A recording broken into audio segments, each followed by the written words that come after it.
ሴት የላከው ሞት አይፈራም ይላል ያገሬ ሰው። ቅዱስ ግን ምን አይነቱ ጅል ነው? ቆይ አሁን እንዶ ቢሳካለትና ሀናን ቢገላት በሰላም ከጽዮን ጋር እኖራለሁ ብሎ አስቦ ነው? በሌላ በኩል ደግሞ ጽዮንስ ብትሆን ሀና ስለሞተች እሱ ማለቴ እዝራ ለጽዮን ይሆናል ማለት ነው። ሰው ግን እንዴት ነው የሚያስበው? በዛ ላይ የሴት ጓደኛ ስንባል አቤት ቅናት! በመድኃኒዓለም ቅናት ጭር አድርጎ ሊገላት ነው። እስከ መግደል ደረጃ ድረስ ደርሳለች። የሀና ጅልነት ደግሞ እንዴት አሞኝቶ እንዳመጣት እንግዲህ አናቷን በድንጋይ ብሎ ሊገላት ነው። እርግጠኛ ነኝ ወይ አሴር ወይ የሆነ ሰው ይደርስላታል ብዬ አስባለሁ። እርግጠኛ ነኝ መቼም እንደው ዝም ብሎ ከኋላ አንከፍ አንከፍ እያለ እስከሚመታት ድረስ የሆነ ሰው ይደርሳል ብዬ አስባለሁ። ለማንኛውም ግን ቅዱስም ቢሆን ዝም ብሎ እየተጃጃለው እንደማትወዱ ጥንቅቅ አድርጎ ያውቃል። እንኳን አይደለም ሀናንና የዓለምን ሰው በሙሉ ራሱ ቢገልላት ቅዱስን እንደማትወዱ እሱ እርግጠኛ ነው። ነገር ግን እንዴት ነው ሰው የሚያስበው? እናንተ ሰው ገሎ በሰላም ሀገር ይኖራል እንዴ? ቆይ አሁን ሀናን ገደለላት፣ እሺ ሁለታቸው በሰላም ይኖራሉ? እንደው እኮ በጣም የሚገርም ነው። ገርሞኛል። ሰላም ጤና ይስጥልኝ ውድና የተከበራችሁ ቤተሰቦች እንዴት ናችሁልኝ? ሰላም ናችሁ ወይ? በያላችሁበት ሰላማችሁ ብዝዝት ትረፍረፍ ይበልልኝ። ስለመጣችሁ አመሰግናለሁ። ላይክ፣ ሼር፣ ሰብስክራይብ እያደረጋችሁ ቤተሰብ ሁኑ ውዶችዬ። ላይክ ማድረጋችሁን አትርሱ። እንደው የዛሬው ምን ደስ እንዳለኝ ታውቃላችሁ? ተምቹ ስለ ድንብላል ማሰቡ። ተምቹ አሁን ከእርግብ ተላቆ ድንብላልን እየወደዳትና እያፈቀራት ነው። ይሄ በጣም ደስ የሚል ዜና ነው። እሷም ለተምቹ እየከፈለች ያለችው መስዋዕትነት እውነት ለመናገር ማንኛውም ሰው የማያደርገው ነው። ከወይዘሮ ሜላት ጋር እያደረገች ያለችው ጭቅጭቅና እያደረገች ያለችው ከአቅም በላይ ድክመት በጣም ከባድ ነው። ማንኛውም ሴት ብኮን እንደውም ድንብላል በጣም ደፋር ናት። ወይዘሮ ሜላትን ብትሆን እውነት ለመናገር እኔ በዚህ ላይ ሳላደንቃት አላልፍም። እስኪ በየትኛውም ቤት ብትሄዱ ወይም በየትኛውም ዓለም በእኛ ባለንበት ባረቡ ዓለምን ቢሆን ራሱ እንኳን አይደለም ከቤታቸው ምግብ ይዘን ወጥተንና ገና እንኳን ወደታች ስንወርድ ምን ሊሰሩ ነው ብለው ነው ተከትለው የሚያዩት ወይም የሚወርዱት። እና ከባድ ነው። እና ወይዘሮ ሜላትን ያው ስላደንቃት አላልፍም። ያም ሆነ ይህ ግን ድንብላልን ብትሆን እየወሰደችው ያለችው ቆራጥ እርምጃ በጣም ከባድ ነው። እንግዲህ አብዝተዋለች ማለትም ይቻላል። ምክንያቱም ምግቡን ይዛ ሂዳ አድርሳ መምጣት ብቻም ሳይሆን ከሱ ጋር ነው አብራ የምትውለው። እንደውም ውሃ ጠይቃ ከዛ ሳሙና ገዝታ ፀጉሩን ሲታጠብ እዛ ሲጫወቱ ምናምን ብቻ ያም ሆነ ይህ ምግቡን አድርሳ መምጣትን ብቻ ሳይሆን ቤቱን ጥላ ሙሉውን ቀን እዛ እየዋለች ነው ያለችው። እሷም ሳትወደው አትቀርም። ነገር ግን ደስ የሚለው ነገር ከሷ በላይ እሱ ሳይወዳት አይቀርም። ተምቹ ድንብላልን በጣም ወዷታል።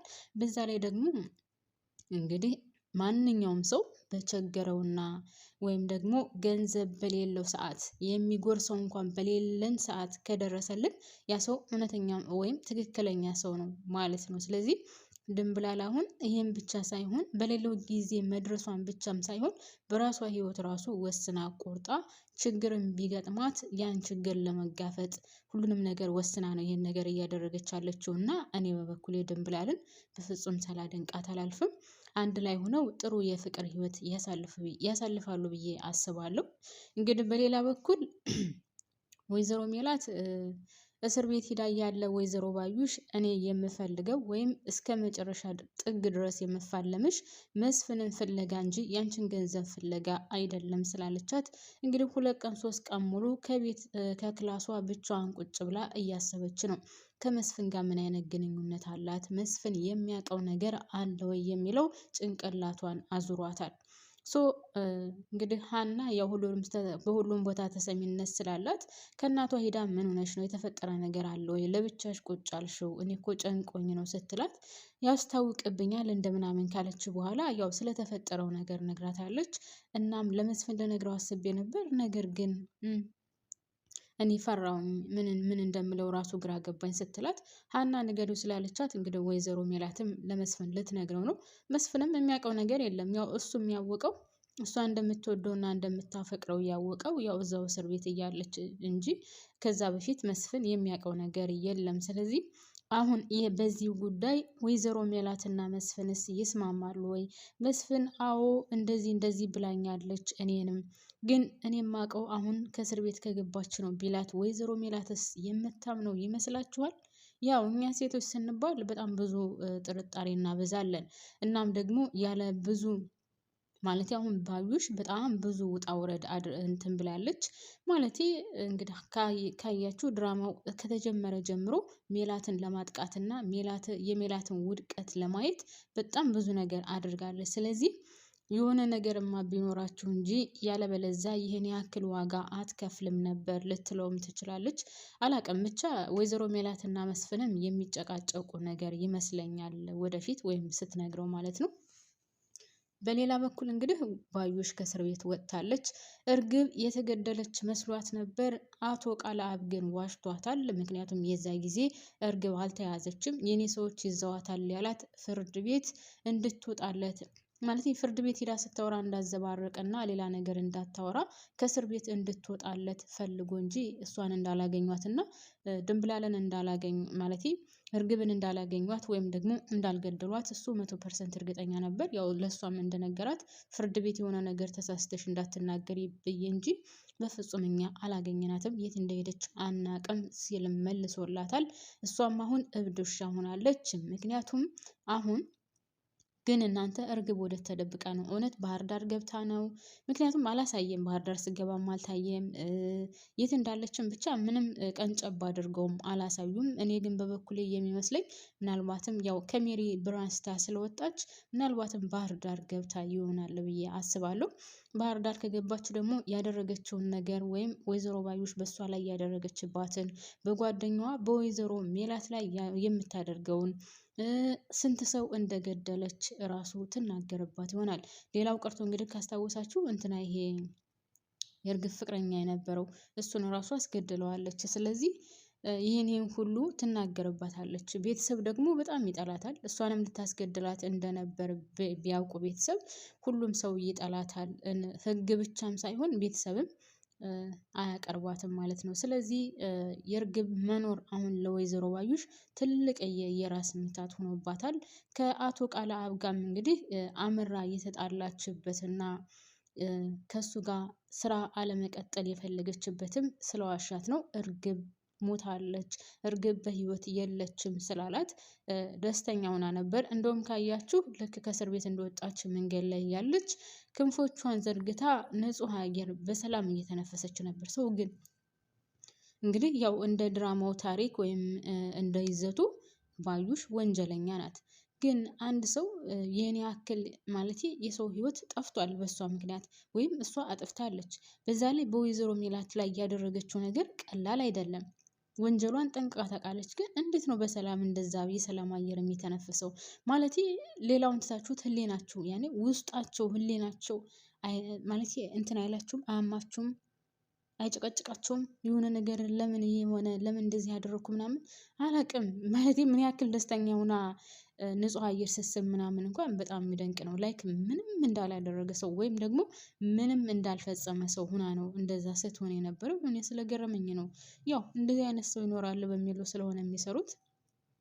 ለማንኛውም እንግዲህ አቶ ቃለአብ የራሱ ጥቅም ፈልጓት ነው። በነገራችን ላይ ወይዘሮ ባዩሽን በነፃ ከፍርድ ቤት ዋስ ሆኖ እንድትወጣለት ያደረገው ራሱ ለጥቅሙ ፈልጓት ወይም ደግሞ ሊጠቀምባት ፈልጎ እንጂ እየተለማመጣት ያለው አሁንም ቢሆን ከወይዘሮ ሜላት ጋር ተገናኝታ የሆነ ነገር ሳትዘባርቅ እኔ ላገኛትና ላባብላትና ወይዘሮ ሜላትን እንዳታገኝ ላድርጋት ያለው ራሱ ጥቅም ፈልጎ ነው።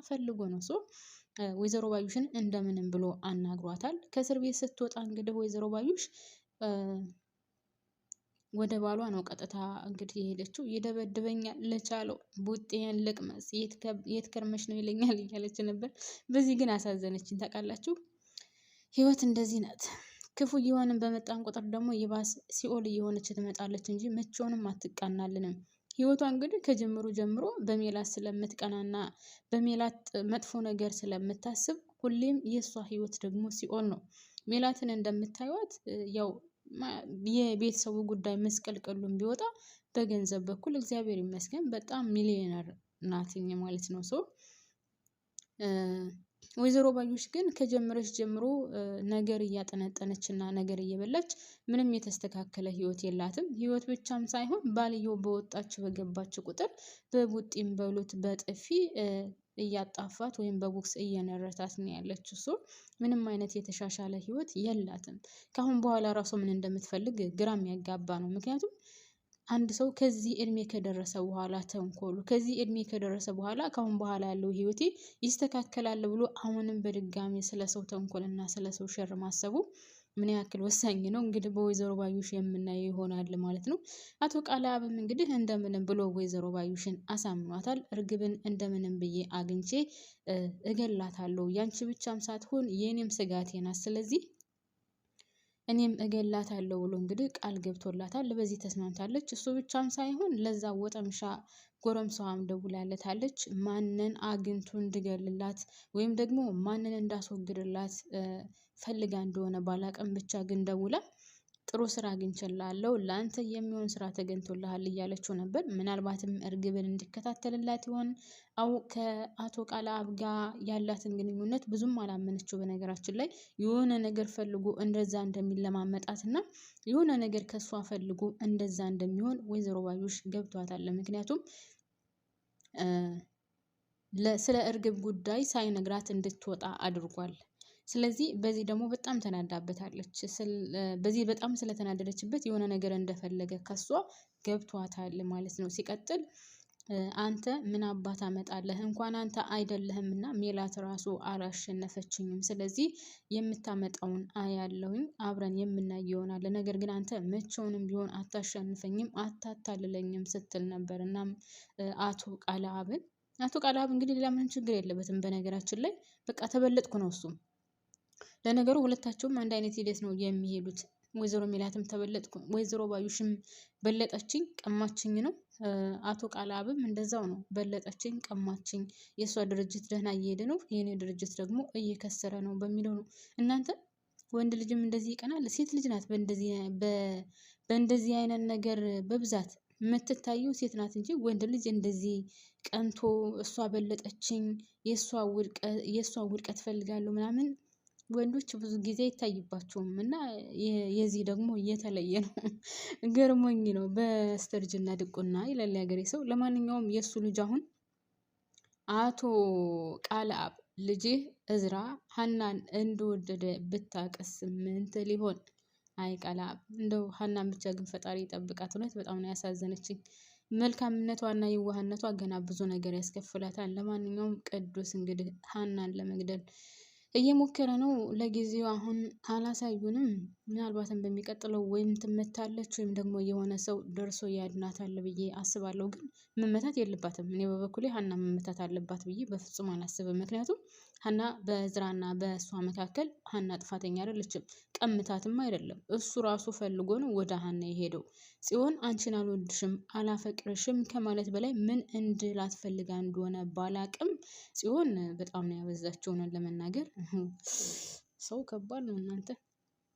የኔ ካልሆነ እሷ ትሙት። እሷ ብትሞት ራሱ መቼውንም ቢሆን ለእሷ ሊሆን አይችልም። እዝራ አይወዳትም። ሰው ደግሞ በግድ ውደዱኝ አይባልም። ወንድ ልጅ እሱ ካልወደደ በግድ ውደደኝ ብሎ ወይም እኔ እወድሃለሁ ከኔ ጋር ኑር ማለት ሴቷ እየተቃጠለች ትኖራለች። ምክንያቱም ወንድ ልጅ ካልወደደ ሁልጊዜም ልቡ ወደ ውጭ ነው የሚሆነው። ሚስቱን ሳይወዳት ሳይፈልግ ካገባት ሁልጊዜም ውጩ ከሌላ ሴት ጋር ነው የሚሆነው። እና ምን ፈልጋ በግድ አግባኝ እንደምትለው ግራ የሚያጋባ ነው። ለማንኛውም ጽዮን እናያለን እስኪ ስራሽን። አቤት እንትና ሰላም ይሄን ነገር ትወቅ። እንዶ ዘልዝላ ነው የምትበላት። ገና ለገና ተከታተልሻት እህቴን እያለች ስጮህባት ነበር። ለማንኛውም ውድ ቤተሰቦቼ የዛሬው ይሄንን ይመስላል። አብራችሁን ስለቆያችሁ ከልብ አመሰግናለሁ። በያላችሁበት ሰላማችሁ ይብዛልኝ። ባባይ